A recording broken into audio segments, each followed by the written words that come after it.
Salud amigos, buenas tardes, buenas noches, allí donde se encuentren en la bella hispanidad. Es un placer saludarlos para hablar de geopolítica una vez más. Y es un doble placer, además de saludarlos, porque ha regresado mi querido amigo Juan Antonio Aguilar de su largo viaje, periplo de casi 3 semanas, viajando por Asia Central, por Rusia, y terminó comiendo una maravillosa pasta y pizza en Roma. En fin, ha visitado las tres Romas, como él dice, Constantinopla, estuvo en Moscú y después en Roma. Así que, eh, querido Juan Antonio, te echamos de menos estas semanas. Todo el mundo entendió que estabas de viaje, pero nos vas a contar cómo lo has pasado, cómo has visto el mundo desde aquel lado y comentar las novedades de la geopolítica. Así que un placer recibirte nuevamente, Juan Pues Antonio. gracias a todo, pues sí, efectivamente ya estoy aquí. Hombre, el mundo se ve muy distinto de cómo se ve desde Europa, desde Occidente, ¿eh? Da la sensación de que se está en otro mundo. Es decir, es una zona, desde el punto de vista geopolítico, muy importante, porque ahí se encuentra, como decimos, el punto Nemo terrestre, entre las montañas de Altai y las del Himalaya, en medio, por donde pasaba la vieja ruta de la seda de Marco Polo. Ese punto Nemo terrestre, es decir, el punto más alejado de cualquier costa. Por lo tanto, el centro de las potencias terrestres, y ha sido siempre el lugar de imperios, el imperio ruso, el imperio chino, es decir, el imperio de Tamerlán, el gran imperio de Genghis Khan. Es decir, bueno, pues es una zona llena de leyendas, de religiones, de etnias diferentes.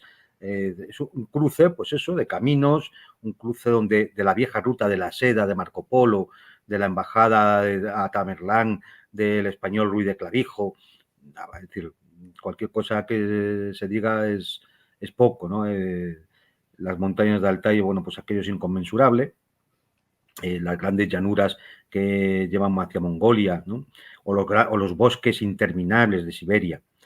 Bueno, pues es decir, no sé, hombre, podríamos poner fotos, pero fotografías dicen poco, ¿no? Las fotografías generalmente les falta alma, aunque no pueden decir algo de cómo es el sitio, ¿no? Pero entrando en Google cualquiera puede ver fotografías de Samarcanda, de Tashkent, de Novosibirsk o de todo ese macizo que son las montañas de Altai, ¿no? El monte Beluga, donde la leyenda dice que está la puerta a la ciudad sagrada de Shambhala. En fin, es decir, que no me puedo quejar. También estuve en la vieja Roma, ¿no? Pues claro, qué decir, ¿no? De nuestra vieja Roma. O, por ejemplo, bueno, pues también pasé por ese Abu Dhabi, donde una vez más uno queda sorprendido de esas ciudades de las petromonarquías que uno piensa, digo, bueno, ¿a qué esta gente? Es decir, esas ciudades, bueno, de arquitectura típicamente neoyorquina, ¿no? De grandes rascacielos. La gran mezquita de Abu Dhabi. Sí, generalmente muy ostentosas, ¿verdad? Y uno piensa y dice, bueno, es decir, espero que esta gente tenga un plan de futuro, porque el día que el petróleo pues deje de ser rentable sacarlo, es decir, pues uno piensa y dice, aquí, en medio de este desierto, pues no sé de qué se va a vivir, ¿no? Es un poco misterioso, ¿no? Pero bueno. Pero, Juan Antonio, y la pregunta que uno se hace es, pero si el mundo desarrollado es Nueva York, o Roma, París, todos ellos no son subdesarrollados, atrasados, viven No, mira, en... yo hay dos características que sacaría, sobre todo de todo el tema del Asia Central y Siberia, en Rusia y demás. Son dos. Uno es cómo se guardan todavía las tradiciones que caracterizan las identidades de los pueblos. Yo tengo anécdotas que podría contar porque incluso asistí a un festival folclórico en Altai, ¿no? Es decir, y bueno, pues eso, por ejemplo, en Occidente cada vez empieza a ser más difícil, ver Claro. las viejas tradiciones, ¿no? Tanto musicales como gastronómicas, como en la vestimenta, en fin. Y la otra característica que es bueno resaltar es la cantidad de niños por todos lados. Wow, Es decir, qué interesante. algo que también, por lo menos en Europa Occidental, yo sé que en las Américas no, en América del Sur me refiero, todavía no se da, pero por ejemplo en Europa occidental sí que es algo que cada vez se ve menos, ¿no? La ausencia de niños. Sí, Pues sí. hay por todos lados. Además, se alimenta, se alienta a la familia, a tener niños. Sí, no, Ahí, porque la familia sigue siendo todavía una comunidad orgánica, ¿no? Es decir, no es algo que nadie, el tener niños no es algo que nadie vea como un contratiempo, ¿no? Es decir, vamos, es que es lo más normal del mundo. Es decir, sí, entonces, pues, claro, la, la percepción de la realidad, la percepción del mundo es muy distinta, ¿no? Es muy distinta. Y yo imagino que si uno sigue la ruta de la seda y llega, pues pasa por Mongolia Central y entra en China y demás, pues o baja hacia el sur, hacia la India, ¿no? Es decir, es que, claro, es que Eurasia pues, es que es el gran macizo terrestre del mundo, ¿no? Junto con África, decía Mackinder que era la isla mundial, ¿no? Y entonces, claro. bueno, cruce de toda clase de culturas, religiones y demás. En ese sentido, las Américas son un poco más homogéneas, aunque es verdad que en toda Sudamérica hay grandes culturas precolombinas que, gracias a Dios, han sobrevivido en buena parte, no tanto en la América del Norte, donde ya sabemos Sí. que los anglosajones han tenido otra política, pero al final Aquí, todo es riqueza. aquí está haciendo estragos George Soros todas estas ONGs que tienden a destruir justamente la familia, el valor de las tradiciones, de las Sí, culturas. todo lo que sean comunidades orgánicas, es decir, todo lo que sea aquello que crea lazos comunitarios, es decir, pero es la familia, es el linaje, es el municipio, es Sí, la nación, es incluso el sindicato, sí, que claro. agrupa a los trabajadores, ¿no? Es decir, todo aquello que cree lazos comunitarios, evidentemente va en contra de la metafísica fundamentalista liberal, que es el individuo. Es decir, al final el liberalismo solo quiere individuos productores, consumidores, ya cada vez menos productores, para eso están los robots, pero sobre todo consumidores que no tengan ninguna raíz en nada, para que simplemente puedan consumir lo que se produce masivamente por las grandes corporaciones, que son las que al final, bueno, pues obtienen las ganancias, ¿no? Es decir, Sí. Y cuando entonces, hace falta, allí está el crédito para que las personas vivan endeudadas y bien por supuesto. sometidas.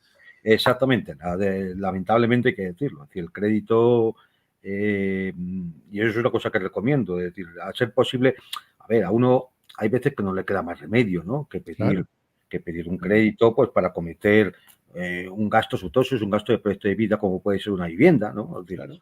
pero sobre todo para el consumo, de verdad, si pueden evitar, por ejemplo, las tarjetas de crédito, hay Claro. un buen sitio en la casa donde se pueden depositar, que se llama Cubo de la Basura, porque al final, para una vez que te sacan de un atolladero, hay 100 veces en las que estás pagando intereses, te entrampas, te endeudas y al final eres esclavo de los bancos. Esto no Exactamente, y lo para eso está. Y después los países endeudados.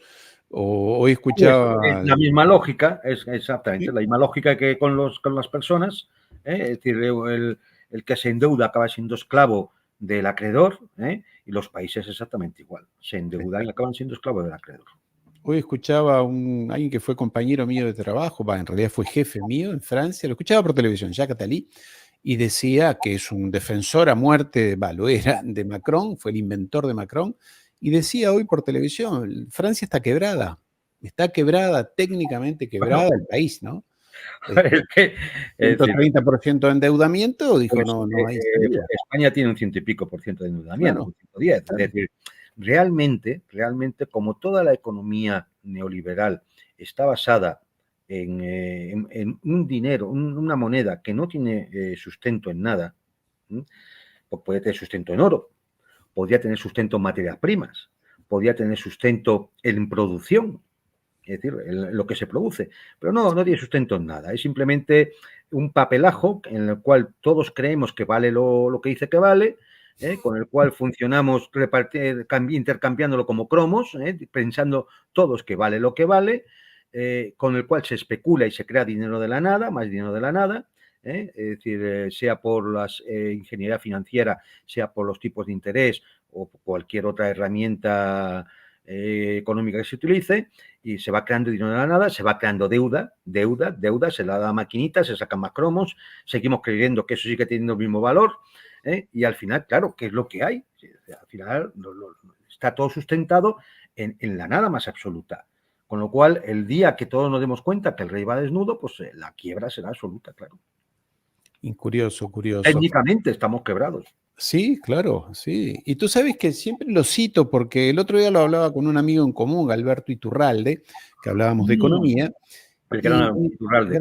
Gran amigo, además un optimista igual que tú y que Fernando, un optimista empedernido. Le digo, porque en un momento surgió el tema de las deudas y digo, mira que Argentina, país endeudado, típicamente, modelo de país endeudado, pues la deuda externa argentina representa el 50% de su PBI. El caso de España, Europa, en general es el 120%, o sea que no hay mucho para reírse de acá porque es cierto. Claro. No, es grave, ¿no?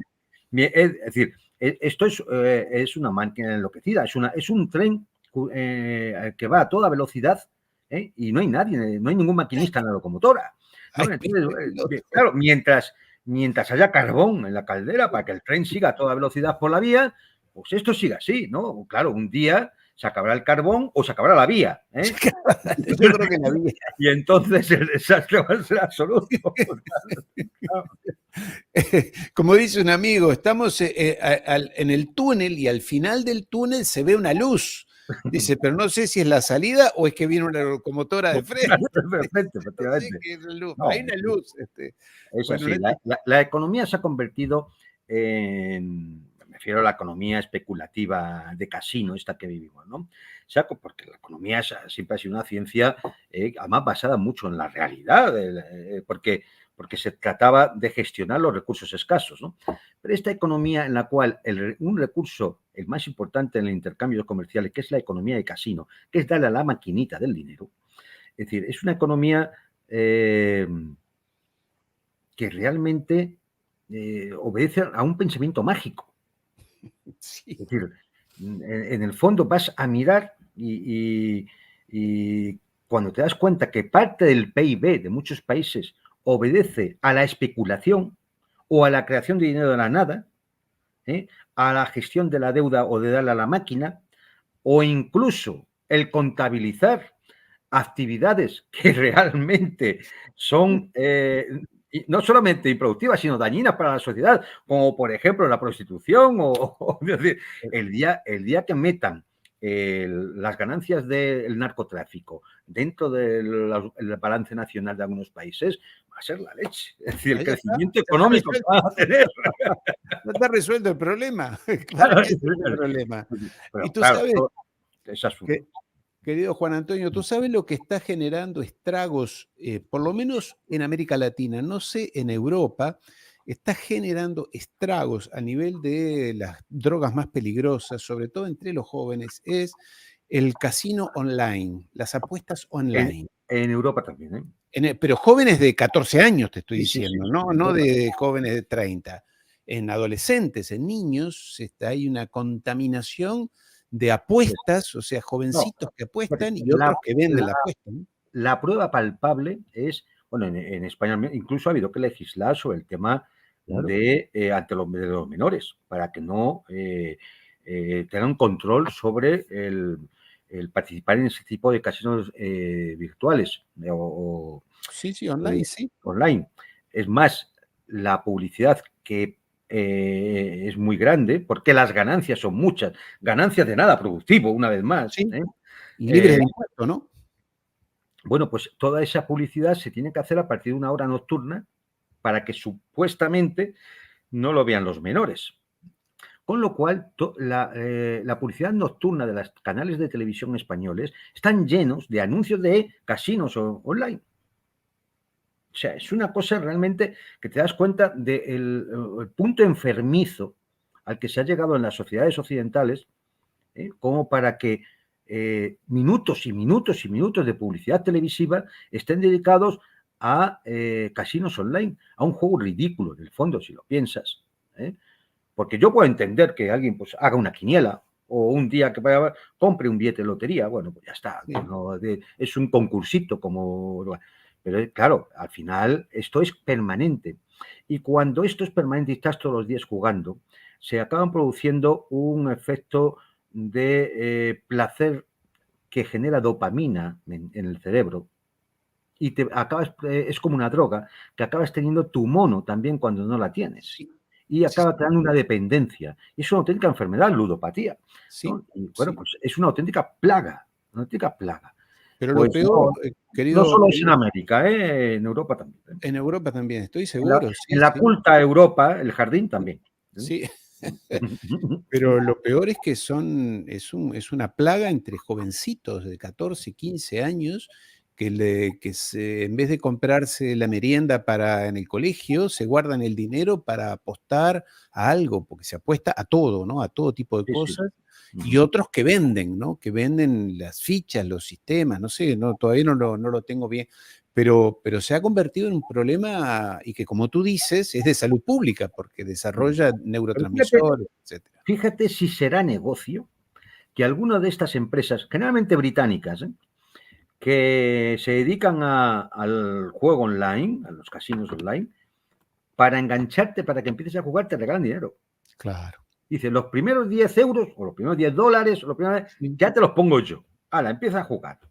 O sea, fíjate, primero, la seguridad que tienes de que vas a acabar perdiendo dinero claro, y, claro. lo van a ganar ellos. Es decir, y el segundo, el negocio que es para que tú incluso decidas invertir en poniendo dinero por delante. Sí, y Es que como te si vas a enganchen, jugar. Claro, busca engancharte, claro. Es como si vas a jugar una partida de póker, ¿no? Y los otros jugadores te dicen, no te preocupes, yo te doy, para que empezar a jugar, te doy $50, ¿no? Y ahora ya claro. empecemos a jugar. Sí, te doy ventaja, ¿no? Sí, ¿No? algo raro trae. Como raro lo que está pasando, cambiamos, entonces vamos a la geopolítica pura y dura, querido Juan Antonio. Igual este tema yo le quiero consagrar un programa a este tema, el de las adicciones, a este tipo de cosas, no, no a las adicciones de drogas, sino a este tipo de adicciones, el de la ludopatía a la que tú te referías.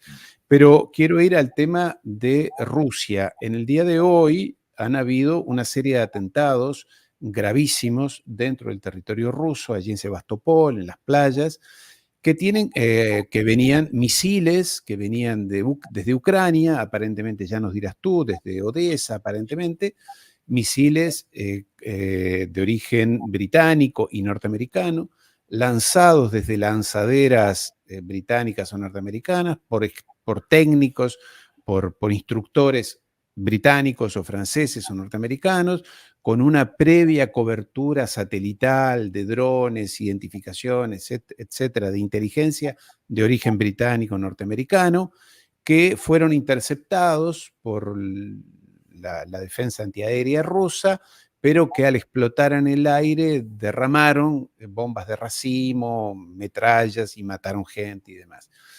Lo he sintetizado muy rápidamente. ¿Qué información tienes tú? ¿Qué análisis haces tú? Y ahí concluyo con esto, querido Juan Antonio. Pues mira, Esto tiene que ver, aguárdame, con lo que dijo los norteamericanos, etcétera, en la conferencia de paz del otro día, en el G7. Autorizamos a Ucrania a bombardear territorio ruso. Ahora sí, a por ellos.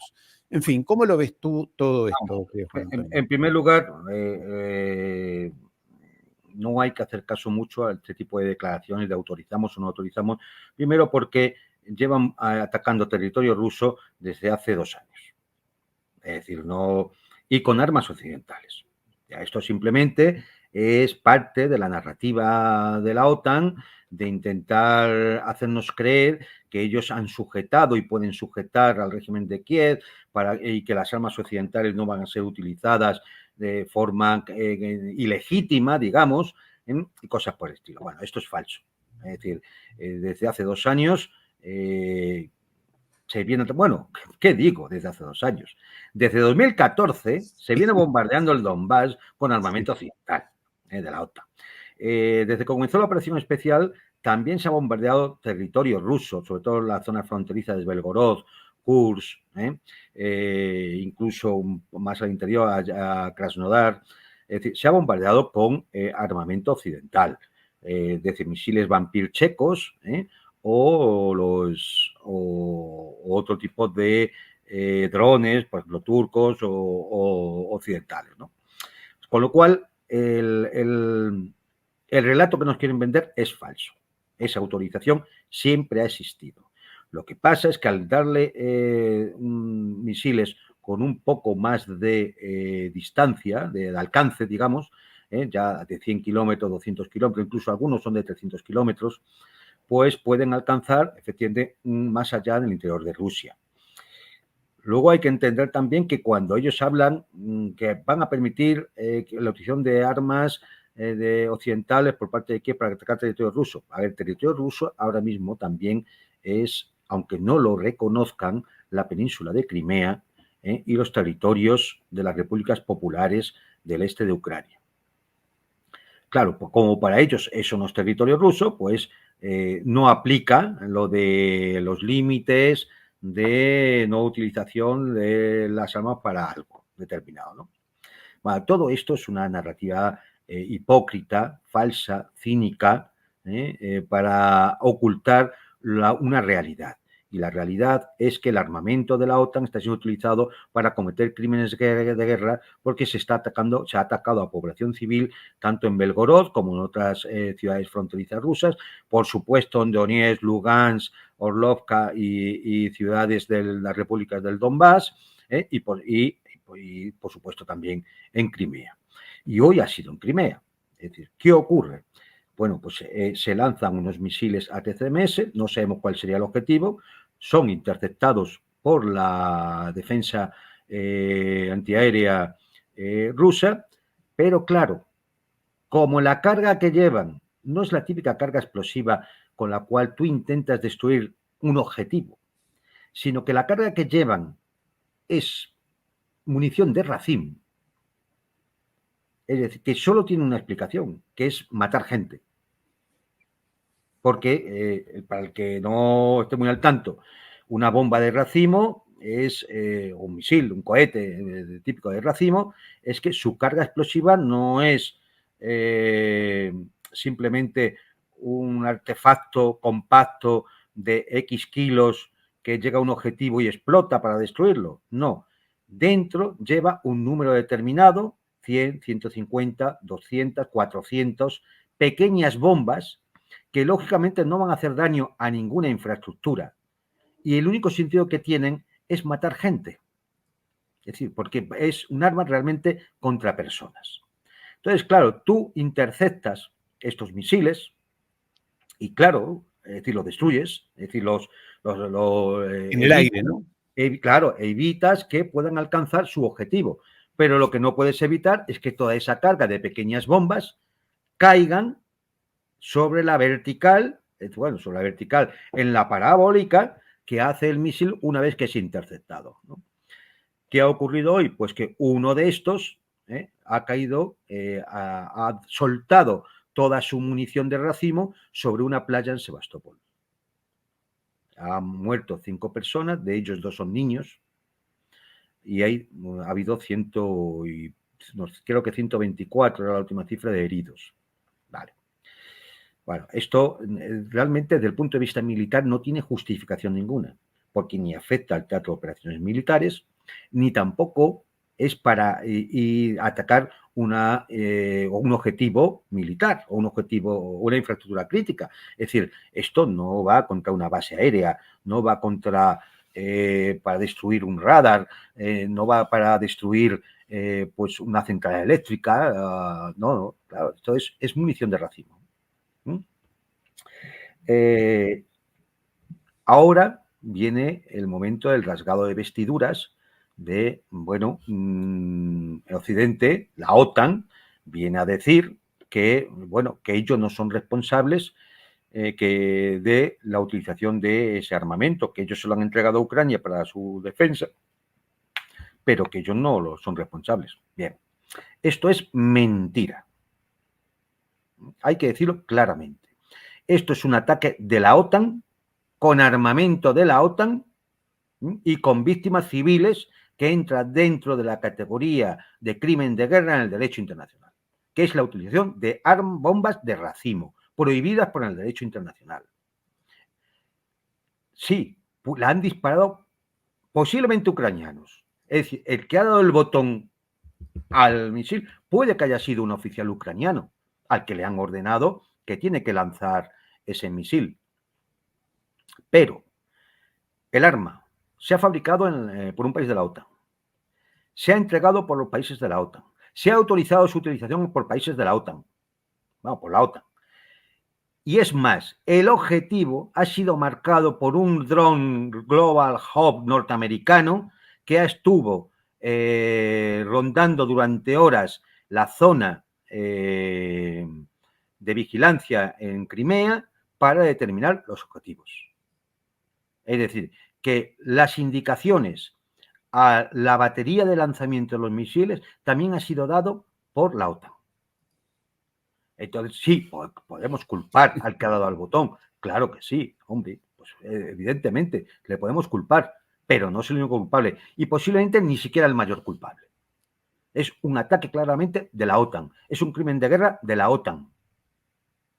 Es decir, no vamos a seguir culpando a unos ucranianos que no pintan nada, que son unos vasallos y hacen lo que les dicen, que no tienen otra posibilidad de información que la que les da la OTAN, que no pueden decir qué objetivos sino los que les da la OTAN, que no tienen arma para atacar sino el que le entrega la OTAN, y que incluso hasta a lo mejor los técnicos de mantenimiento y de utilización de esas baterías sean posiblemente hasta miembros de la OTAN. No, esto no que le quite responsabilidad al mando en Kiev que permite este tipo de operaciones. No es que le quite responsabilidad. Pero sí hay que poner claramente en claro y que todo el mundo lo sepa quién es el máximo responsable. Y cómo hablar de la OTAN muchas veces parece que se está hablando de un ectoplasma extraño que existe en algún lugar del espacio. No, vamos a ser claros. Es decir, la OTAN está conformada por los dirigentes políticos de los países que la componen. Por lo tanto, de los dirigentes políticos occidentales, que evidentemente van a seguir lo que marque desde el punto de vista militar, ¿quién? El general jefe, comandante en jefe de la OTAN, que es norteamericano. ¿Y de dónde va a recibir las órdenes este señor? Pues de Washington.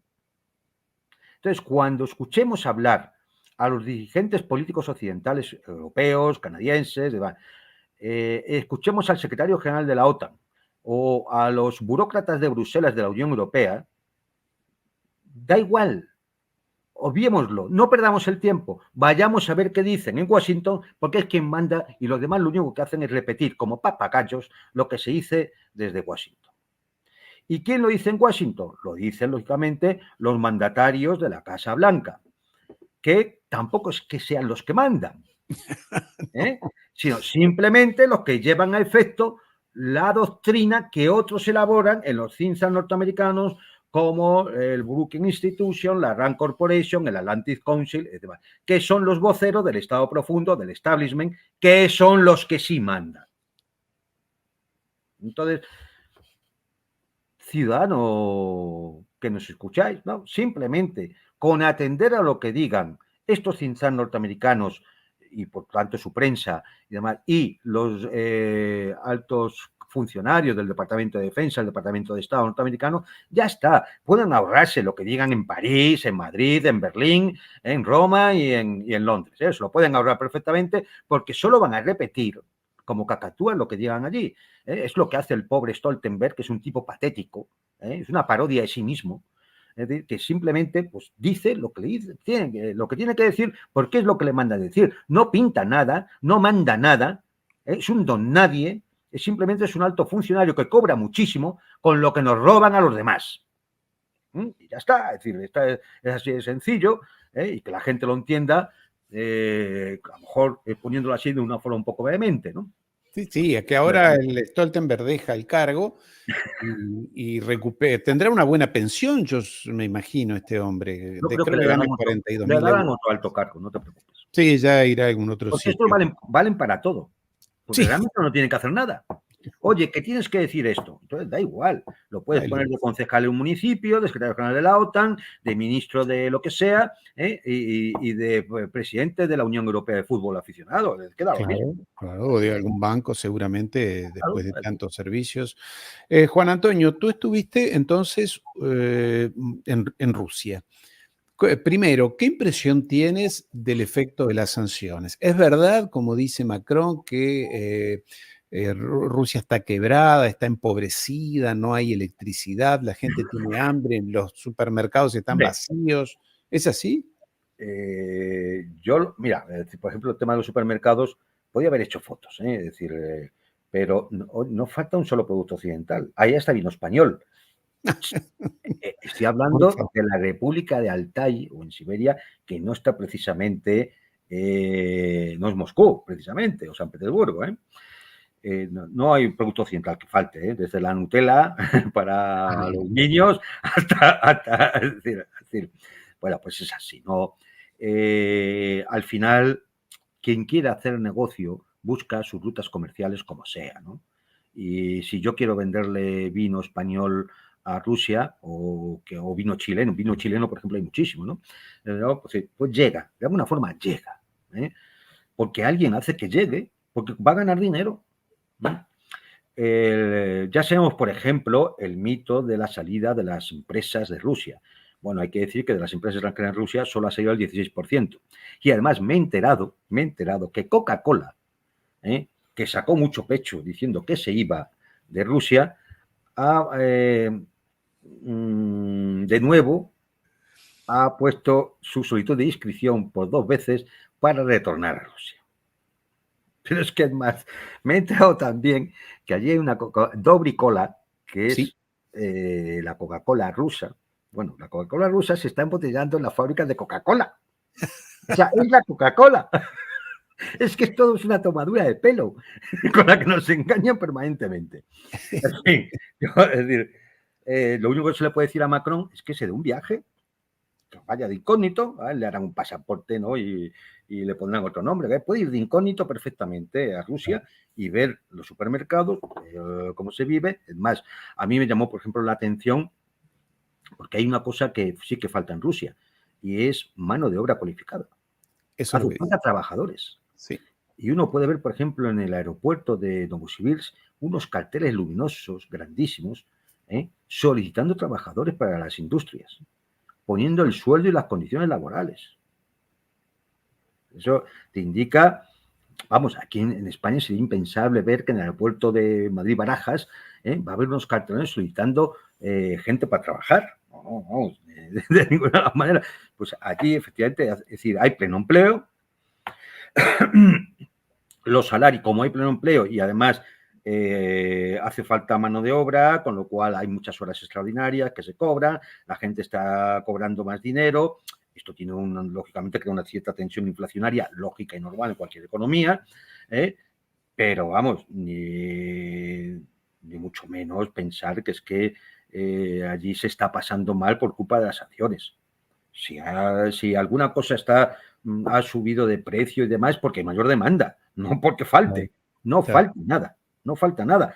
Y yo no, es decir, alguien puede pensar que a mí me está pagando el Kremlin como siempre, ¿no? Sí, sí, ya sabemos. Yo siempre sigo esperando que me lleguen los dineros, pero no me Sí, llegan, ¿no? no llega nunca, No a mí llegan nunca. tampoco. Entonces, es decir, entonces, yo por eso digo que ya no me hagan caso, simplemente cójanse una semana, pueden visitar Moscú, San Petersburgo, son ciudades muy bonitas, y véanlo, vayan y lo ven, Sí, sí. simplemente. Con lo Y cual, no hay el efecto desde luego, el efecto de las sanciones es muy menor del que imaginaban en Occidente y del que se sufre en Occidente por esas mismas sanciones. claro, ¿eh? claro, O sea, claro. es decir, con lo cual todo es un poco esperpéntico, ¿no? Cada vez que uno piensa en el camino que ha tirado, sobre todo Europa, porque Estados Ujú, Unidos sí que se ha aprovechado de la situación, sí, pero sobre todo la Europa occidental, el camino que ha tomado no, es suicida, pero además ridículamente suicida, sí, que sí. sería para provocar la hilaridad y hacer chistes si no fuera porque esto tiene también sus consecuencias dramáticas, ¿no? Pero... Y dime una cosa, Juan Antonio, tú estuviste en Moscú, que, bueno, no está lejos del frente de guerra. ¿Hay clima de guerra en la población? Es decir, No, no, no, ¿están no. Y esto es, fíjate, por un lado, dices tú, bueno, esto indica cierto grado de tranquilidad, no solamente de la población, sino también de las autoridades, en que la cosa está controlada, ¿no? Pero a mí sí que, fíjate, en ese aspecto, yo creo que la gente tendría que ser un poco más consciente de la situación de conflicto que se vive. Porque, claro, la guerra se ve como algo muy lejos. Y eso que ya empieza a haber pues, más carteles del Ministerio de Defensa, ¿no? Sí que hay un cierto espíritu patriótico entre la gente que sabe, porque, bueno, es consciente, ¿no? De la situación de guerra, pero no se vive, ¿no? Es decir, yo he leído un comentario, por ejemplo, de Alexander Dugin a cuenta de lo ocurrido en las playas de Sebastopol hoy con el ataque de los misiles de la OTAN, y él decía, pero bueno, vamos a ver, ¿cómo en una zona de conflicto estamos yendo a la playa? Es que no somos conscientes de, efectivamente, de lo que está ocurriendo, ¿no? Y efectivamente yo creo que a eso todavía al ruso, como está tan agobiado por las sanciones y vive la quiebra y demás, pues coge y se va a la playa, ¿no? Es decir, recordemos que es una zona tradicional de playa, Sí, pero de siempre, ¿eh? Allí van los la zares Crimea. iban de vacaciones, la cúpula también del Politburó soviético iba de vacaciones, o sea... Este es el punto de Yalta, donde se hizo la famosa conferencia de Yalta entre Roosevelt. Claro, y allí hay unos balnearios tremendos, ¿eh? Impresionantes. Sí, es decir, toda esa zona evidentemente es muy... Claro, pero los están bombardeando habitualmente, ¿no? Es que sí, a mí también me llamó la atención. Es más, cuando vi las primeras imágenes por la madrugada, dije, esto no es cierto. Que estuvieran miles de personas en las playas veraneando tranquilamente, ahí a unos pocos kilómetros de Odessa, territorio en combate. Sí, es verdad, pero no, eso es cierto, al final la gente se acostumbra a todo, ¿no? Y no va a vivir con el temor permanente de los ataques. Pero Esto es es que Crimea. últimamente los ataques sobre Crimea son muy habituales, igual que sobre las zonas fronterizas. ¿Por qué? Porque al final, vamos a ver, ¿cuál es el plan de guerra que ahora mismo tiene la OTAN ahí? Pues como simplemente van retrocediendo poco a poco en todo el frente, pues la única salida que tienen es intentar hacer este tipo de acciones, de atacar una refinería o una base aérea o atacar las ciudades donde hay población civil para crear desasosiego dentro de Rusia y que haya una respuesta fuerte que justifique mirar cómo Putin va a la escalada, ¿no? Es decir, es un peligro, es una amenaza, ¿no? Y además, es decir, lo que se busca es una cuestión de propaganda, ¿no? De relaciones públicas, de tapar el desastre del frente. Y se hace con esto. Y además, pues de alguna forma también ante la propia opinión pública ucraniana, que se vea que es que ellos también pues disparan, ¿no? Es decir, también hacen pupa, ¿no? Sí, claro, y a Occidente decirle, mira, estamos en la Claro. contraofensiva, ¿no? Nada, esto desde el punto de vista militar no tiene ninguna importancia. Es hacerle daño a la gente, a la población civil por hacerle daño. No cambia el curso de la guerra, ¿no? Nada, pero no ya de forma estratégica, operacional, ni siquiera táctica. Es que no tiene ninguna ganancia. Es más, para la propia imagen de Ucrania, es terrible. Claro, sí, no, al final, ¿quién está atacando a población civil? Porque, a ver, no hay que engañarse. En un conflicto armado, ¿van a morir civiles? Claro que sí. Si se bombardea una base o un nudo de comunicaciones, pues por allí puede haber alguien que esté de paseo simplemente paseando al perro y puede morir. Eso va a ocurrir siempre, en un lado y en otro. Pero ¿quién está bombardeando un centro de ciudad como Belgorod? Donde había un mercado navideño. O una playa. Y ya lo digo, e intencionadamente, porque cuando se mandan armas con bombas de racimo, es porque lo que se busca es matar personas. No se busca destruir una infraestructura. Con eso no se va a destruir una vía férrea, un puente o un embalse con bombas de racimo. Eso solamente es para matar gente. Por lo tanto, es claramente, y por eso estaban prohibidas por las leyes internacionales, es claramente un acto de crimen de guerra.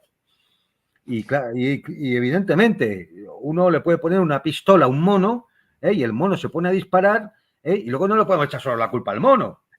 Ah, la culpa es del mono. Hombre, ¿de quién le ha puesto la pistola al mono? Y dime una cosa, Juan Antonio, ¿y qué pudiste conversar, hablar con personas allí en Rusia?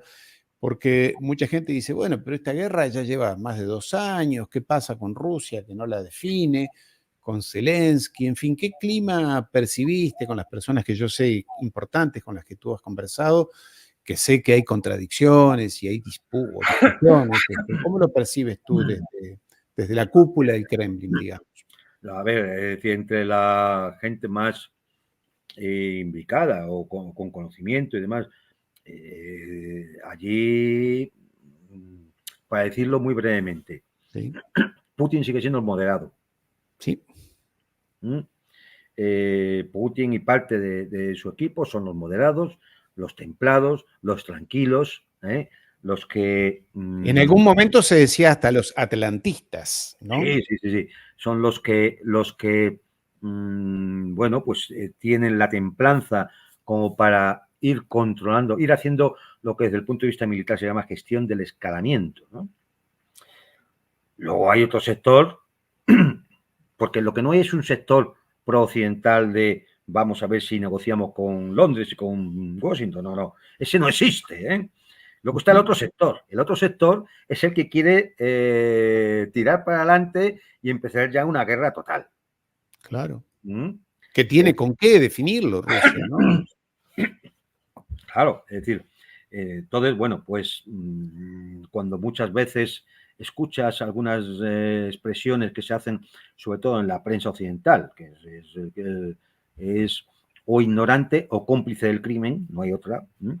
Entonces escuchas que, bueno, pues que Putin es un loco expansionista, rodeado de imperialistas o zaristas y comunistas y demás, bueno, todas estas barbaridades que se dicen en los medios de comunicación occidentales, evidentemente, ya digo, o no saben realmente cómo son las élites políticas rusas, o mienten descaradamente porque son cómplices de la acción es así, expansionista imperialista de la OTAN, ¿no? Claro. Porque no es así. Es decir, en toda la dirigencia ahora mismo rusa manda y controla el sector más moderado, el más templado, el más equilibrado, porque hay sectores tanto en la Duma como en medios de la administración, incluso en el Ministerio de Defensa, que hombre, que lo que apelan es ya, es decir, ya hemos aguantado bastante a la OTAN, hemos aguantado bastante las continuas provocaciones durante 2 años, hemos aguantado bastante los bombardeos sobre poblaciones civiles, hemos aguantado hoy mismo, pues había mensajes del tipo de hay que ir a por los drones y aviones de reconocimiento en el mar occidente de la OTAN, en el Mar Negro, que son los que marcan los objetivos para los misiles ucranianos. Ya lo está anunciando aquí por una cuenta de Telegram. Ya están anunciando que saben que es la inteligencia francesa, en fin, qué rol ha jugado cada uno, ¿no?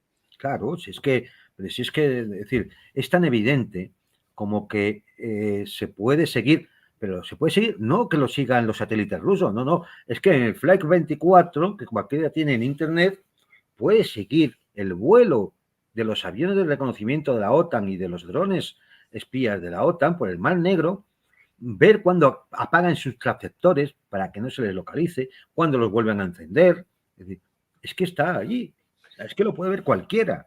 Sí. Con lo cual, el descaro de esta gente, el descaro en el crimen de esta gente, en su soberbia, en la creencia de que son absolutamente impunes y de que nunca a ellos les va a pasar nada, pues les lleva a hacer este tipo de actuaciones. Y evidentemente un día esto, pues va a ocurrir que alguien va a dar, el Ministerio de Defensa ruso va a dar la orden de derribar esos aviones, que son aviones de la OTAN. Y eso va a ser un ataque directo. Claro, y ahí entonces dirán, ay, somos la víctima, ¿cómo nos hacen estos? Nos han atacado, Nos han atacado, vamos a por. Artículo quinto. Exacto. Y aquí comparto también, mientras tú te enciendes tu cigarrillo, otro dato que es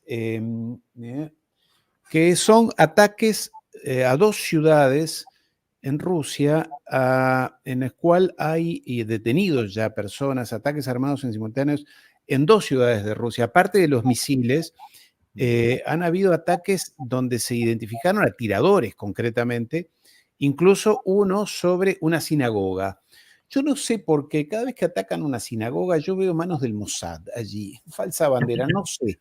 No lo No sé, sé mira. por qué, yo soy mal pensado, tú Sí. sabes, ¿no? No Pero sé si es falsa bandera. ¿Ves? Es en Daguestán, todos sabemos que es una zona en el Cáucaso que es delicada, donde no es raro, de vez en cuando surge algún comando terrorista, estos rarísimos, que de sí, buenas a primeras aparecen. Estos al parecer han ido a dispararle a policías, han quemado una sinagoga, han quemado una iglesia ortodoxa también, donde también han matado al sacerdote, al pope de la iglesia y a su ayudante. Ha habido varios policías muertos en este ataque porque era un comando que estaba entrenado. sí. ¿Entrenado por quién? No lo sabemos, pero estaba entrenado. Además, no eran unos cualquieras, no eran unos pobrecillos musulmanes islamistas que habían sido radicalizados en una mezquita perdida de un barrio perdido. No, no. Es que están 2 de los muertos son hijos del alcalde, de uno de los alcaldes de la principal ciudad, de un teniente alcalde de una de las grandes ciudades de Dagestán. Es decir, no estamos hablando de gente que haya podido ser llevada por la desesperación, el paro y la droga. No estamos hablando de eso. Intentarán, viendo cuál es la situación, ya que no han podido con Georgia, no han podido, la revolución en Colón en Georgia ha fracasado y el gobierno georgiano se ha mantenido firme, pues intentarán calentar el Cáucaso de otra forma, ¿no? Y como siempre que intentan calentar un sitio, alguien, pues se activan estos comandos yihadistas que actúan en sitios el que sea. Lo que nunca actúan es en defensa de la causa palestina, eso es verdad. Es raro. Es raro, eso nunca actúan en defensa de la causa. Ni atacan a Israel tampoco. No, es decir, siempre actúan en sitios determinados, en momentos determinados, se activan de alguna forma y bueno, pues eso es lo que hemos asistido hoy. La operación seguía porque, bueno, quedaban 2 terroristas creo que encerrados en un sitio antes de empezar el programa y creo que ya se habían rendido aún así hay una operación terrorista en todo Dagestán porque, claro, los que hayan quedado vivos estarán cantando. Por ejemplo, yo sé que al padre de estos 2 que han muerto ya lo han detenido porque, hombre, claro. así, algo sabrá de tus hijos, ¿no? Porque si se han ido a entrenar a algún sitio, tendrás que saber dónde se han ido. Claro. ¿Y quién los ha entrenado? ¿En qué país han entrenado? Bueno, están en una zona ¿Quiénes son los complicada, ¿no? instructores? Claro, es decir. Es una zona complicada allí. Entonces, bueno, pues yo creo que entra dentro de este tipo de grupos proxy que de vez en cuando son activados por alguien con algún tipo de interés. Y ya nos íbamos enterando porque imagino que la inteligencia rusa acabará teniendo y obteniendo datos y demás de Muy estos rápidamente. grupos, ¿no? Ahora, ¿qué efecto crees tú que más allá de todo lo que tú decías al inicio, que no es más que declaraciones, pero con todo ha llamado la atención que en la reunión del G7 de la semana anterior, en la cumbre por la paz, cumbre por la paz en Suiza, en la que fueron de los 180 países invitados, creo que fueron 100, y los grandes como Brasil, Arabia Saudita y otros no firmaron el acuerdo final, el documento final. ¿Qué impacto ha tenido esto, crees tú, en Rusia, en la élite dirigente? ¿Qué es una payasada más de Zelensky, del G7? En fin, ¿cómo lo ves tú? Vamos a ver, sí, de esto se ha hablado bastante estos días y yo también, porque realmente hemos asistido a un espectáculo cantinflesco, ¿no? Es decir, es una patraña lo que han montado ahí, por muchas y muy diversas razones, ¿no? Primero, vamos a decir los datos reales, no así a bote pronto, los datos reales. De 180 países, 190 que tienen Naciones Unidas, se invitó a 160. Han ido 90. De los 90, nos han dicho que habían firmado 78. La realidad es que no ha firmado ninguno. Porque no hay documento firmado, Ariel. Es cierto, es cierto. No hay documento firmado. Es cierto. ¿Y por qué sabemos que no hay documento firmado? Pues por una razón muy sencilla. Porque en un momento determinado, Jordania e Irak pidieron que le sacaran de la lista de los firmantes. Y entonces no tuvieron más remedio que aceptar que es que no había tal documento firmado. Lo único que hay es una declaración puesta en la página web del Ministerio de Asuntos Exteriores de Suiza, en la cual el propio ministerio ha reconocido que la lista de países que hay ahí es porque verbalmente dijeron que les parecía bien la declaración. Claro, alguno además se ha visto ahí, el último ha sido Ruanda, y que ha dicho, a mí quítenme de ahí. Claro.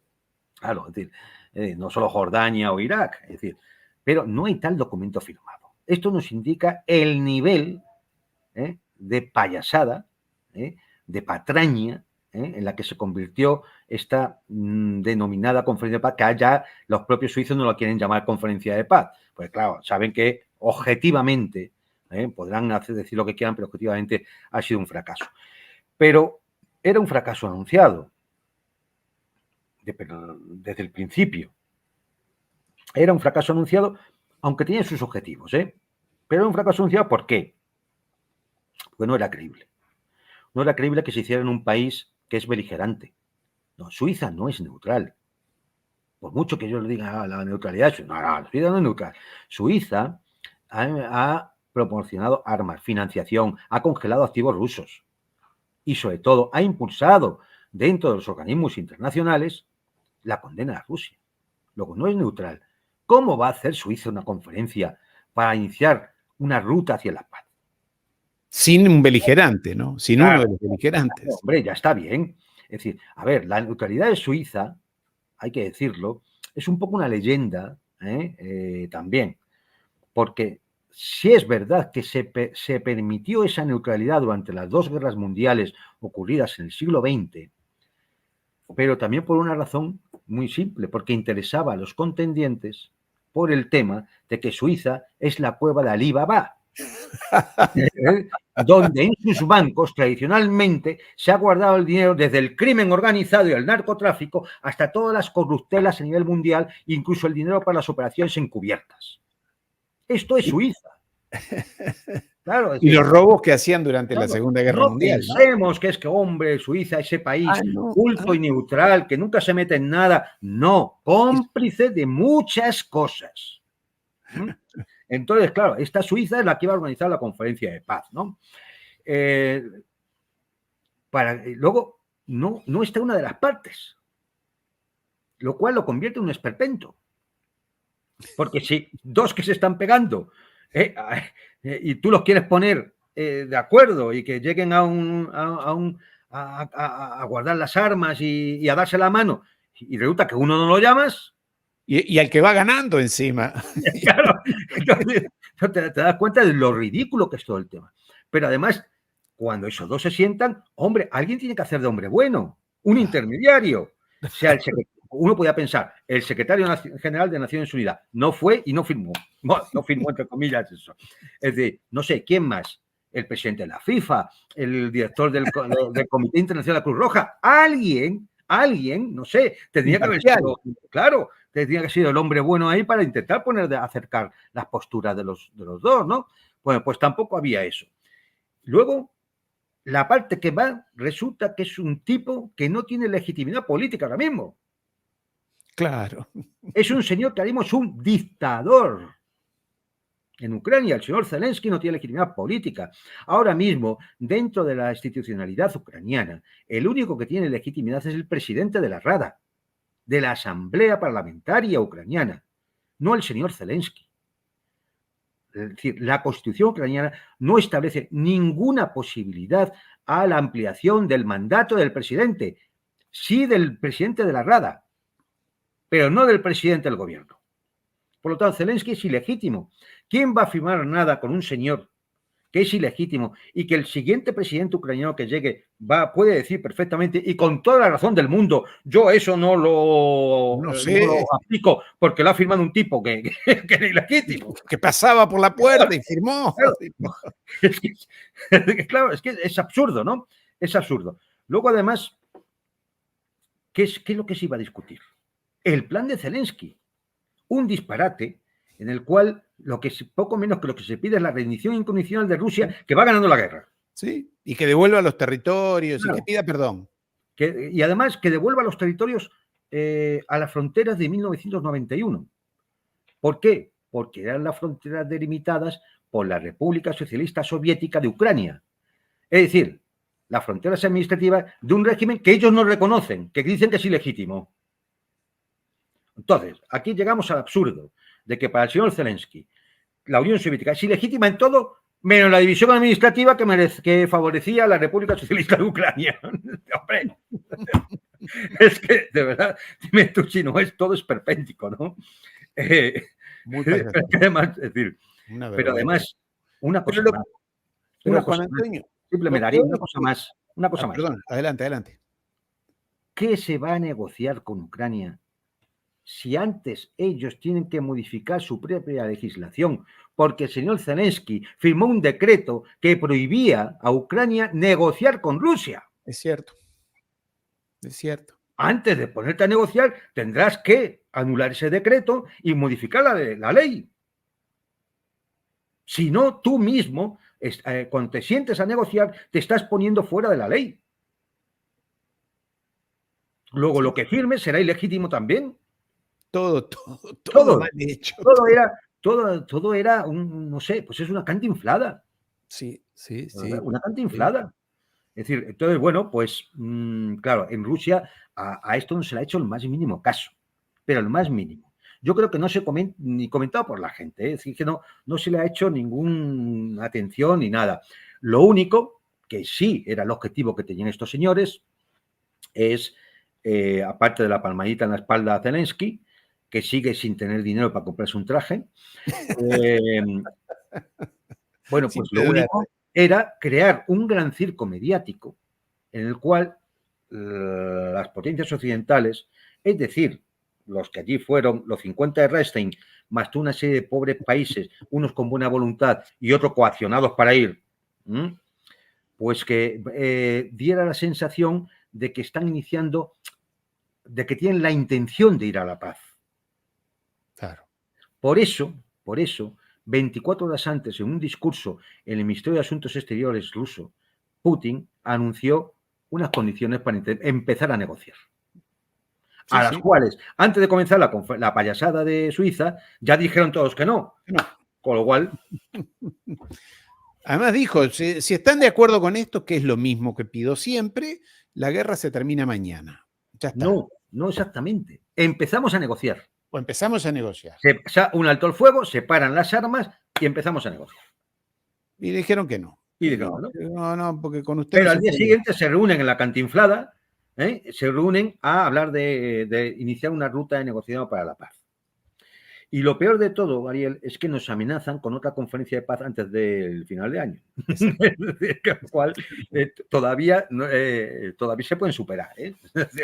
Sí. Bueno, y también recuerda que el G7, unos días antes, le prometió, llegaron a un acuerdo, le prometió a Zelensky 50.000 millones de dólares más que van a ser garantizados por la Unión Europea, por los países europeos. Bueno, 50.000 millones de dólares. O sea que, queridos amigos europeos...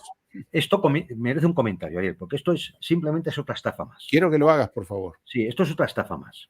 Mira, la OTAN ha fracasado en conseguir un fondo de 100.000 millones de dólares que quería reunir de los países. ¿Vale? Al parecer nadie ha puesto ni un euro. Con lo cual han tenido que reconocer que, bueno, pues que el plan ese no funcionaba. Y entonces se reunieron para ver si podían sacar 50.000 millones de los intereses que generen los fondos rusos robados. Como saben que el capital de los fondos no lo pueden tocar, porque si lo tocan, esto va a generar un problema mucho mayor, pues entonces dice, bueno, nos quedamos con los intereses. Pero claro, los intereses son una cosa a futuro, son lo que se generen a lo largo de los años, como todo el mundo sabe. Uno mete un capitalito en una cuenta bancaria o un fondo de inversión y entonces en función de lo que vaya generando, pues va obteniendo esa ganancia, ¿no? Pero el dinero lo necesitan ahora. El dinero lo necesitan ahora. ¿Quién lo adelanta? Entonces, Estados Unidos dice, yo lo adelanto. Ah, hay gente generosa en este mundo. Y yo lo adelanto. Generoso. Y entonces, ¿y cuál es la garantía? Los intereses que se produzcan por esos fondos rusos robados con los años. Pero tú haces el cálculo de los intereses y dices, ya, pero no va a dar, en 5 años no va a dar. Entonces, ¿el resto quién lo va a pagar? Los 30 y tantos mil millones de dólares, ¿quién lo va a pagar? ¡Los europeos! Y si en el caso llegado de que Ucrania no pudiera pagar lo que falta, lo pagan los europeos. No lo va a pagar de ninguna de las formas. Es decir, la garantía son los fondos rusos. La garantía son los intereses que generan los fondos rusos. Y sí, lo que no se llegue, que va a ser la mayor parte, lo pagarán los europeos. O sea, que es una estafa completa. Es decir, el yanqui le da la máquina, saca los dólares, se los da a Zelensky y los europeos a pagar.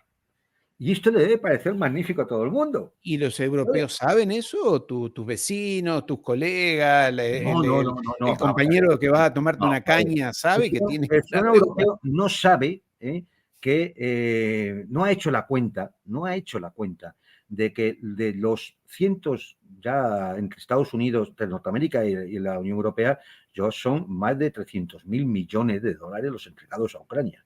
Es decir, y ahora serían 50.000 más, ¿no? Es decir, si hicieran la cuenta, sale por familia europea del orden de más de 1.000 euros pagados ya. Bueno, del bolsillo de cada uno. Del bolsillo de cada uno, pagados ya para mantener al señor que ni siquiera se compra una corbata, ¿no? Es que todo esto tiene de verdad, es un espectáculo dantesco. Es decir, lo que se está dando es un espectáculo dantesco porque efectivamente la gente no reacciona. Debe pensar que el dinero que se entrega a Ucrania no sé, que debe salir, que no sé, que lo pagará alguien, ¿no? Es decir, sí, sale de la máquina. No sé, es decir, claro, al final todo hay que pagarlo. Pero ¿no son donaciones a Ucrania? No, esto es un préstamo. Ah, son préstamos. Esto es un préstamo. Bueno, está BlackRock allí que ya dijo que una parte... Es un préstamo que, es decir, a Ucrania se le va a dar porque Ucrania no lo va a poder devolver. Esto es decir, todo el mundo es consciente de eso. Ucrania no lo va a poder devolver. Con lo cual, es un préstamo que se hace, digamos, a la OTAN, para que la OTAN lo entregue a Ucrania. ¿Y cómo lo va a pagar la OTAN? Lo va a pagar con los intereses que se generen de los fondos rusos y lo que no se llegue, porque claro, eso de esperar que los intereses, aparte que si en un momento determinado hay resoluciones internacionales o acciones rusas al tema, igual no hay intereses ni hay nada. Claro, ahora de todas maneras. Bueno, pero acá el amigo Lindsey Graham, senador, creo que Carolina del Norte de los Estados Unidos, dice que BlackRock debería compartir los recursos minerales que hay en Ucrania, que hay muchos recursos minerales, es un país muy rico, y que hay que poner eso a compartirlos con Occidente, todas las riquezas de Ucrania. O sea, esta gente está blanqueando la situación, está expresando francamente lo que piensan. Después salió Janet Yellen, la secretaria del Tesoro de los Estados Unidos, salió a justificar que ese dinero incautado a Rusia, robado, en realidad ya no le pertenece a Rusia y los intereses tampoco, lo cual es algo muy raro, porque tú depositas dinero en un banco y un día el banco dice, no, este dinero a usted ya no le pertenece más. Jurídicamente es medio raro. Explican cosas que son, mira, mis padres eran abogados, pero yo creo que esto lo analizaría un estudiante de abogacía y te diría que es una locura, ¿no? A ver, es evidente que es un dinero robado. La sanción, vamos a ver. Primero, las sanciones unilaterales puestas por países a otros son ilegales desde el punto de vista del derecho internacional. Solo el Consejo de Seguridad de Naciones Unidas puede imponer sanciones. Por supuesto, además, tiene que argumentarlo, tienen que estar todos de acuerdo en el Consejo de Seguridad, es decir, hay un procedimiento, ¿no? Y solo se aceptan como legítimas las que salen del Consejo de Seguridad. Todas las demás son ilegales. Realmente es un acto hostil. Es que tú sanciones a otro país y por lo tanto le robes fondos, claro, es un acto hostil. En otra época podía haber provocado hasta una guerra. Sí, claro. Claro. Porque esto es lógico. Porque ese dinero no es de Putin, ni de Lavrov, ni de Shoigu, ni de ninguno de estos. Ese dinero es de los rusos. Porque es del Banco Central de Rusia. O de particulares rusos. Por lo tanto, usted lo que está es robando. Dicho esto, ante la situación que se plantea, aquí hay dos cuestiones que hay que tener en cuenta. Primero, que hay activos occidentales en Rusia por valor de 287.000 millones, que poco a poco van a tener que ir pasando y los van a enganchar los rusos como vean que no es que les congelen, sino que les embargan sus fondos. Segundo, la inmensa mayoría de esos fondos, de esos 300.000 millones que tiene congelados o robados Occidente, 260.000 millones están en Euroclear, que es un fondo, bueno, es un banco donde están los fondos de intermediación para las transacciones comerciales entre estados y bancos centrales y demás. Pero Euroclear tiene fondos en muchos países del mundo. Esto ante un tribunal internacional puede significar que le embarguen a Euroclear sus dineros en otros países del mundo que puedan ser, por ejemplo, aliados de Rusia, que decidan embargarles, y por lo tanto, Euroclear ya avisó de que tocar los fondos rusos podía significar la quiebra de la institución. Pero es que además, en algún momento esto va a ser llevado a los tribunales internacionales, porque se está incumpliendo las reglas de la Organización Mundial de Comercio. Entonces, cuando llegue el momento y esos tribunales decidan que ya le están ustedes devolviendo a Rusia los fondos, tendrán que devolverlo también con los intereses y tendrán que devolverlo también con el, ¿cómo se dice? Sí, cuando el daño moral. Exactamente, con los daños y perjuicios, lo que se llama el lucro cesante, y el daño emergente. Tendrá que ser devuelto con eso. Con lo cual, ¿y de dónde va a salir ese dinero? Porque va a llegar, eso en algún momento llega. Pues fundamentalmente va a salir de la máquina. Claro, volverán a darle a la máquina y la máquina venga a imprimir, porque tendrán que devolverlo.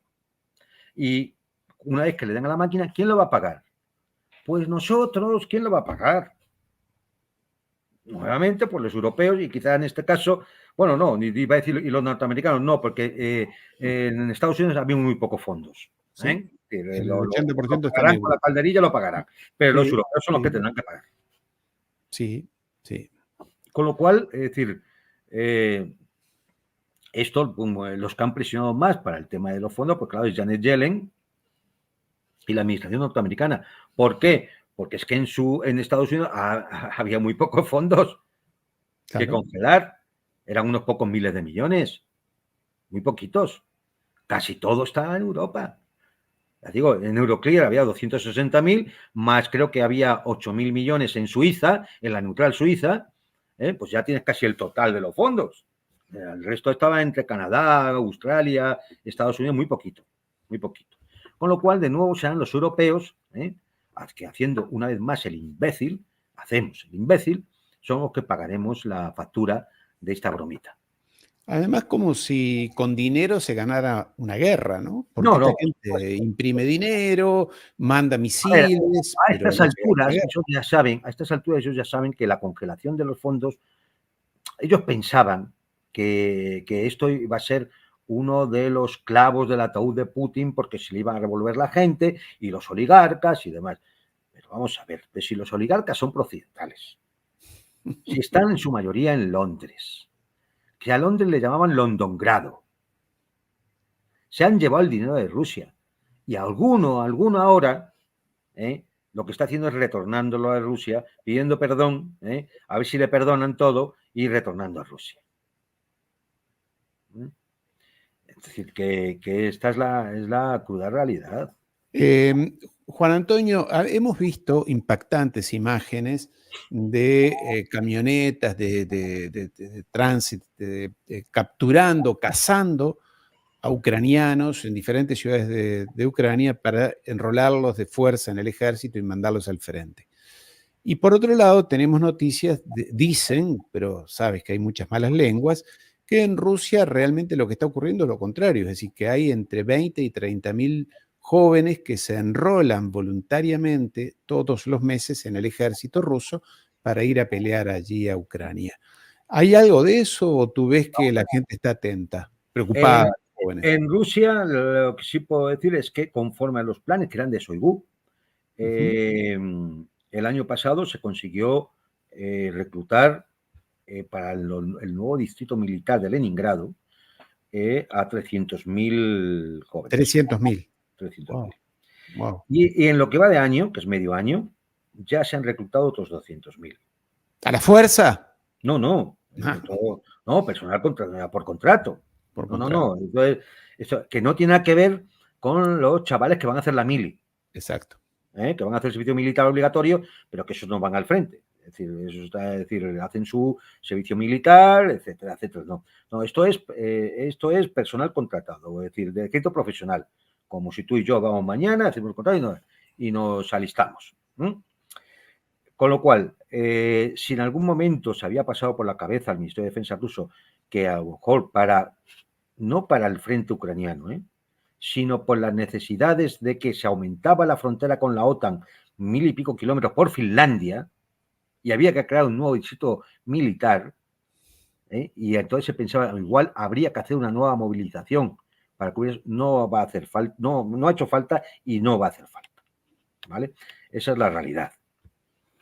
En Ucrania, en cambio, ocurre un fenómeno distinto, pero también es lógico.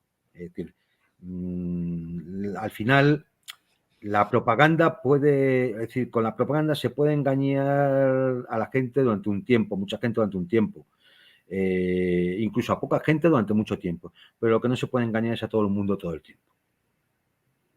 Y en Ucrania se escuchan las radios rusas, se ve la televisión rusa, porque se ha aumentado la intensidad de las señales de radiodifusión rusa.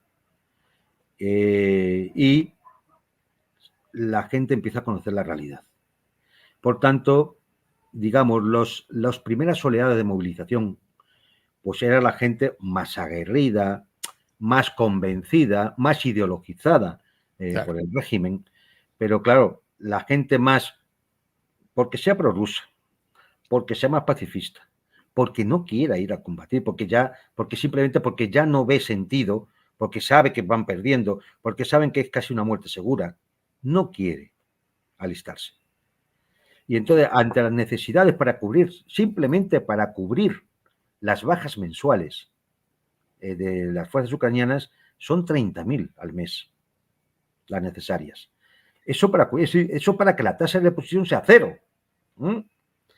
Y entonces se inició una ley de movilización, como sabes, hace 2 meses o 3 meses, una ley de movilización que en algunos sitios ha conseguido el 7% de lo planificado, en otros el 16%, es decir, un desastre. No se está alcanzando entre 10, 15.000 al mes de los 30.000 que hacen falta.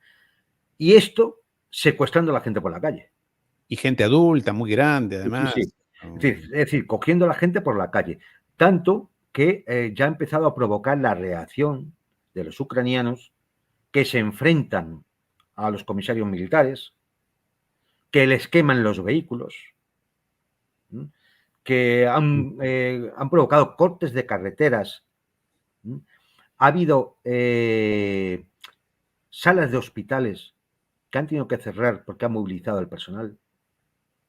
Equipos de fútbol de las divisiones ucranianas que han dejado de jugar porque han movilizado al personal. O incluso la huida de toda una orquesta sinfónica porque los iban a movilizar. La frontera ahora mismo de Ucrania con Hungría se ha convertido en un coladero. De una media de 100 personas diarias la cruzan ilegalmente. Sí, claro. Hay gente que muere en los ríos. Hay gente a la que detienen porque los interceptan. Pero esto da idea de cuál es la atmósfera y la moral social que ahora mismo se respira allí. ¿Qué indica esto? Que tienen una tasa de reposición negativa y que la moral es muy baja. Dos cosas terribles para mantener una guerra prolongada a largo plazo y de desgaste. Juan Antonio, yo no sé, estoy seguro que tú lo has escuchado, y es un tema que siempre es delicado porque es muy difícil, que sabíamos desde antes, desde hace años, que la mafia ucraniana es una de las más cruentas, más terribles, más diversificada, en fin, que se ha expandido inclusive por toda Europa. Y ha salido a la luz pública en los últimos días que ha aumentado el tráfico de órganos humanos salidos de Ucrania y ha aumentado el tráfico de niños. ¿Tienes alguna información sobre eso? ¿Te merece alguna opinión? Sí, ¿Lo crees que es plausible? alguna cosa hemos publicado ya. A ver, el comercio de tráfico de órganos no es nuevo, no es de ahora. Es algo que ya viene desde 2014. O incluso a lo mejor antes. Hay que decir que en este sentido, digamos, la mafia ucraniana lo único que se limita es a ser un poco intermediaria. Realmente los que comercian con esos órganos no son ucranianos. ¿Quiénes son? Son de otros sitios. Ah, Son de otros sitios. Y para que no nos censuren el vídeo, pues vamos a dejarlo aquí hoy por hoy. y de otra religión también, tengo También. entendido. Es decir, y bueno, ya digo, es una cosa que viene de antiguo. Ha saltado más ahora el tema del tráfico de niños, porque claro, con la acusación que hubo a Putin porque se llevó los niños que había en zonas del Donbass y de Zaporozhia para sacarlos de la guerra, se los llevó a Rusia. Hubo aquella denuncia ante el Tribunal Penal Internacional, bueno, fue toda la mascarada esta que montaron, ¿no? Sí. Hay que decir que muchos de esos niños ya han retornado con sus padres cuando se les ha localizado, otros están en Rusia escolarizados y demás, esperando poderlos entregar a sus padres si aparecen. Hay otros que son huérfanos o han quedado huérfanos, que esos se intentará que los adopten familias rusas. Y luego hay otros que figuraban como que estaban en Rusia, pero gracias a una investigación, a unos investigadores alemanes, unos periodistas, resulta que están en Europa. Y algunos de ellos desaparecidos. Y entonces ya entre algunos de los que se dedican al periodismo de investigación, como de Grayson o la Fundación para la Justicia, medios norteamericanos, sí. Han empezado a poner en alerta del extraño comercio que hay con los niños ucranianos, que llega el tema incluso a tocar a la fundación de la mujer del señor Zelensky. Es un tema muy delicado, ¿no? Y yo creo que hay que esperar a tener todavía más pruebas y demás que van a salir, ya porque ya hay nombres y apellidos con el tema y hay madres que están buscando a sus hijos, que han desaparecido no en Ucrania, no en Rusia, que han desaparecido en Europa. En Europa. Lo cual todavía es mucho más grave, claro, porque es que si encima aceptas a unos niños que vienen como refugiados y de alguna forma los pierdes, vamos a decirlo así, pues claro, hay sospechas y más que sospechas de redes de pedofilia y de venta de niños para evitar todo el trámite de adopción, en fin, nos podemos encontrar con algo bastante truculento. Y evidentemente, claro, sí, la mafia ucraniana interviene en esto, pues pero más como intermediarios, sí, efectivamente, como parte del entramado, del aparato reproductivo del crimen organizado en todo esto. También es lógico pensar, bueno, también sabemos que de la mafia ucraniana ha salido bastante armamento para los clanes delincuenciales que funcionan en Europa Occidental. En concreto, en España, hace poco hubo un enfrentamiento de la Guardia Civil con unos narcotraficantes que lo que llevaban eran armas que tenían que estar en Ucrania en la zona de combate. Y también han encontrado... Se calcula que más de 100.000 armas han ido al mercado negro en Europa Occidental. 100.000 armas. Han encontrado, lo publiqué hoy en una charla con los amigos de México, armas en el cartel del norte de México, armas por lanzagranadas y demás, de origen occidental, que había ido a Ucrania y que terminó en México. Y posiblemente, no lo sé, pero seguramente algunos de estos comandos yihadistas que de vez en cuando aparecen, que también acá hoy, por ejemplo, había sido utilizado fusiles AK, no precisamente de los viejos que veíamos en la guerra del Vietnam, sino de modelos más nuevos, que muy posiblemente, si se tira del hilo, pues acabamos viendo que vienen del mercado negro y no cabría descartar que también vinieran de Ucrania. Es decir, pero es que es lógico, 100.000 armas que han pasado al mercado negro. Pues imagínate, bandas de narcotraficantes, de atracadores, el crimen organizado, grupos terroristas, sicarios. Claro. Pobre Europa, querido amigo. Para concluir, me gustaría, de parte tuya, querido Juan Antonio, una síntesis de esto, de lo que Occidente, sobre todo allí Macron y sus amigos, están hablando de la famosa contraofensiva ucraniana. ¿Qué va a quedar? Porque están hablando de esto, lo están vendiendo como que ahora sí, esta es la contraofensiva ucraniana que va a doblegar a los rusos. ¿Cómo lo ves? Ayer lo estuve comentando previamente en otro programa. Yo no le hice mucho caso cuando empecé a escucharlo hace unos días. Claro. Porque realmente me parece increíble. Sí, bueno. Me parece increíble, ¿no? O sea, ya hemos contado los problemas que hay para la movilización, para simplemente reponer las bajas mensuales. Bien, vamos a suponer que logran, porque quieren hacerlo en 2 ejes de avance, la ofensiva, ¿sí? Que logran una fuerza similar a la del año pasado, 90.000 para cada eje, 90.000 efectivos para cada eje. El año pasado eran 90.000 tipos que habían entrenado en Occidente, que los habían armado con el mejor armamento, que iban en unidades, algunas de ellas de élite, y que estaban con carros de combate Leopard o Challenger, los Bradley, es decir, tenían lo mejor de lo mejor. Y aquello fue un fracaso estrepitoso.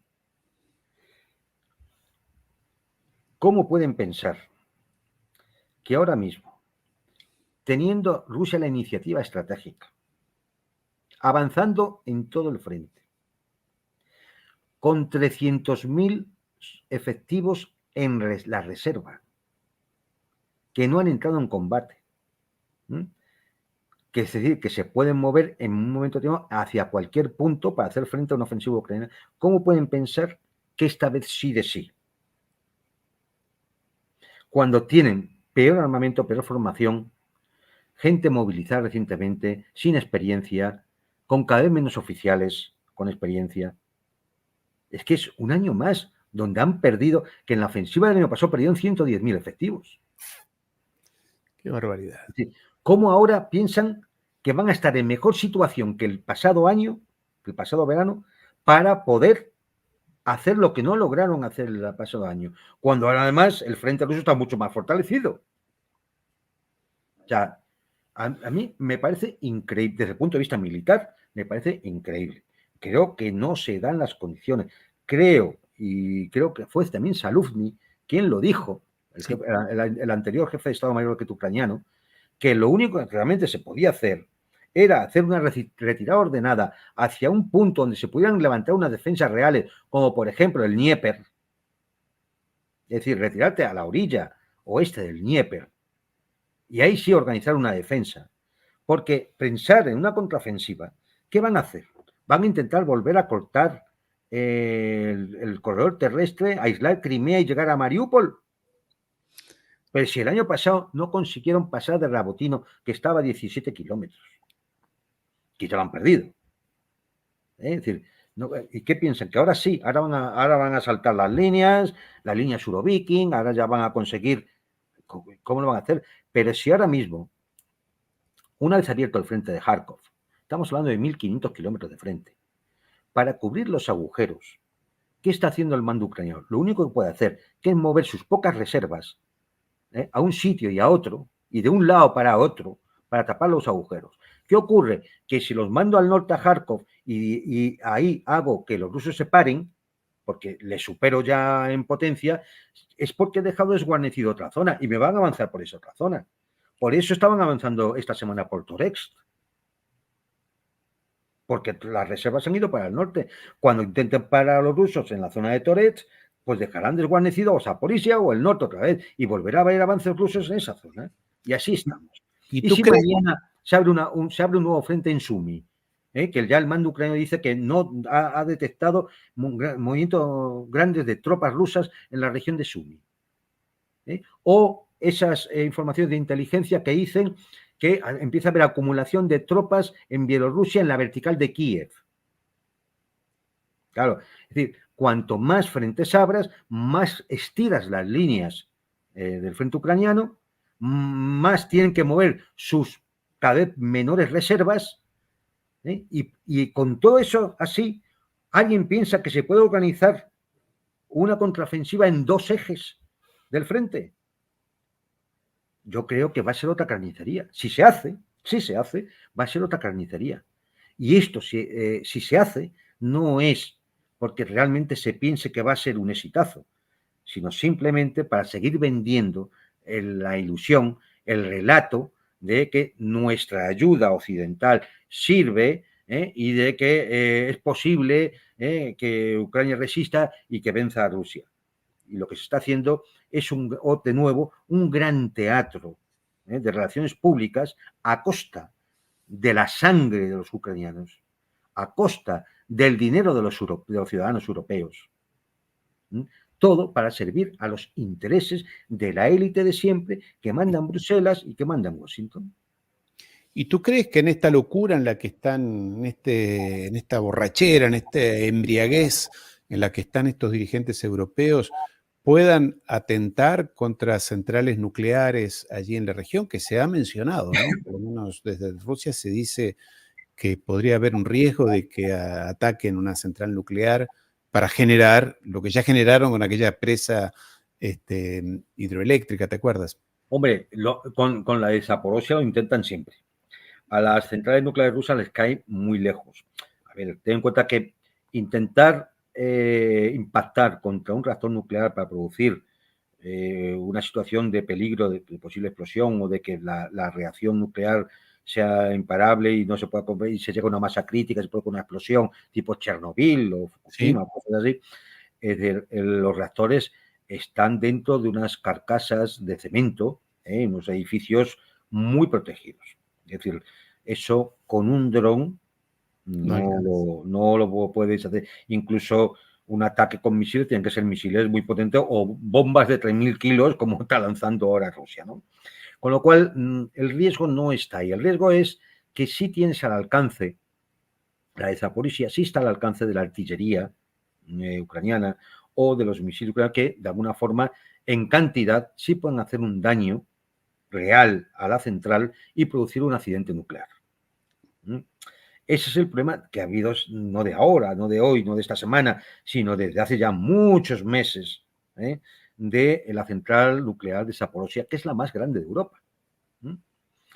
Y que continuamente el ejército ucraniano la ataca, pues claro, la otra opción, que es que los rusos la están atacando a sí mismos, pues no es creíble, es totalmente inflada. Es decir, entonces, continuamente el ejército ucraniano la ataca para ver si provoca una situación de ese tipo que haga que ante la comunidad internacional la cosa ya sea insoportable y entonces la OTAN, por salvar al mundo, ¿no?, y a la humanidad, pues no le quede más remedio que intervenir para tomar el control de la central nuclear y demás. Ahora, está a 1000 kilómetros de Varsovia, ¿no? 1000 kilómetros es nada si llegara a producirse una nube radioeléctrica, radioactiva y demás. No, bueno, o sea, ten en cuenta que en la central nuclear de Zaporizhia hay 6 reactores. Es decir, depende cómo fuera el ataque y demás, es decir, impepinablemente afectaría, lógicamente, en función en ese momento de los vientos y demás, podría afectar prácticamente a toda Europa. Ten en cuenta que Chernobyl ya llegó a España, ¿eh? Exactamente. La nube Yo radiactiva. vivía en París, llegó a todo el continente, ¿no? Entonces, es muy posible que esto, claro, que lógicamente Zelensky en su desesperación puede pensar que eso puede ser la única forma de obligar a la OTAN a que de alguna forma intervenga y obligue a Rusia a sentarse por el bien de la humanidad, ¿no? Es que es una salida desesperada, pero es una salida que llevan intentando hace tiempo. Aquí lo grave no es tanto la situación desesperada de un Zelensky, sino que el resto de países occidentales, sabiéndolo, no hagan nada. Que el director de la Organización Internacional de la Energía Atómica Argentino, sea un absoluto sinvergüenza, que todavía no ha sido capaz, no ha tenido el valor, es un cobarde, para decir, sí, esta central la está atacando el ejército ucraniano con armas occidentales. Pero no es capaz. Es uno más, es un Stoltenberg más, es un... es un burócrata, cuida su va a cobrar chiringuito. su nómina, que le pagamos todos, como Tiene un bien sabes. tembladito, no me lo toquen. Y entonces no, porque entonces se me cabrean, a ver si me van a echar de director de la Agencia Internacional de Energía Atómica, y entonces pues estamos en esas.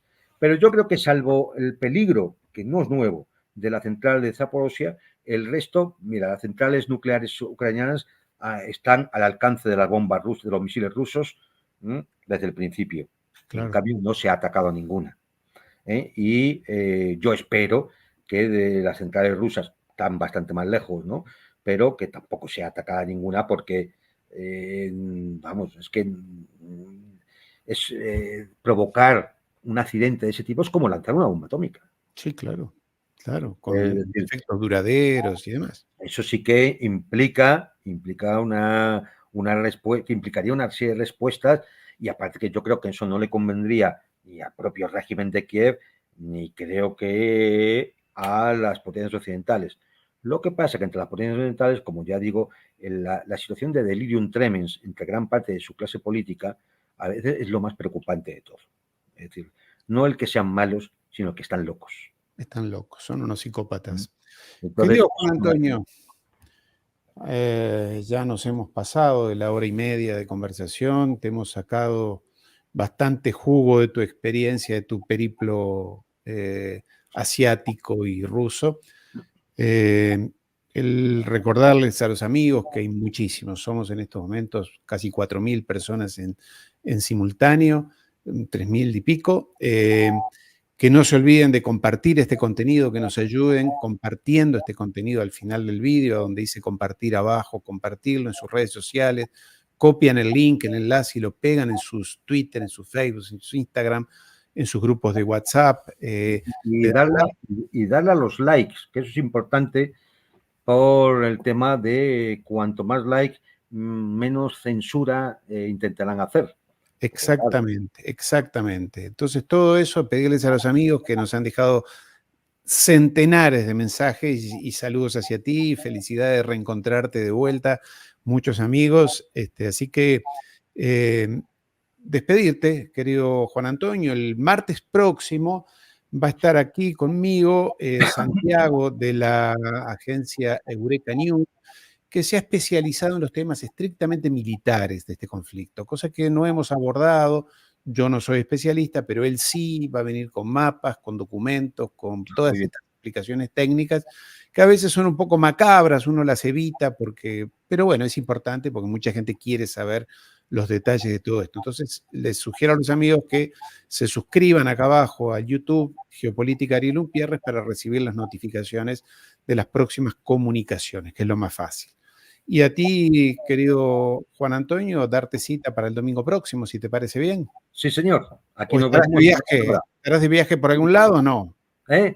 ¿Estarás de viaje por algún lado? No, el domingo estoy. Vale, te ha suplantado honoríficamente nuestro querido Fernando Moragón, que en Hombre, estos momentos, hoy es domingo, ya estará en China, ¿no? Él se iba a China, ya estará. él iba, sí, ahora iba para China. Así que también a su regreso dentro de 2 semanas lo tendremos hablándonos de China. Y de China también el martes próximo estará Rodrigo Tayana, que es un joven profesor universitario argentino, especializado en temas chinos. Ha hecho su maestría en Pekín, ha vivido en China durante 2 años sobre temas políticos, organización del Partido Comunista Chino, ha vivido allí. Nos va a contar su experiencia, su visión. Es un profesor universitario que ahora da clases sobre temas de China. Así que se vienen días muy intensos, muy interesantes. Muy importante, sí. Sí. Juan Antonio. Estaremos atentos. Vale. Un placer, amigo. Un abrazo y un saludo a todos. Y nos Hasta la vemos. próxima. Adiós.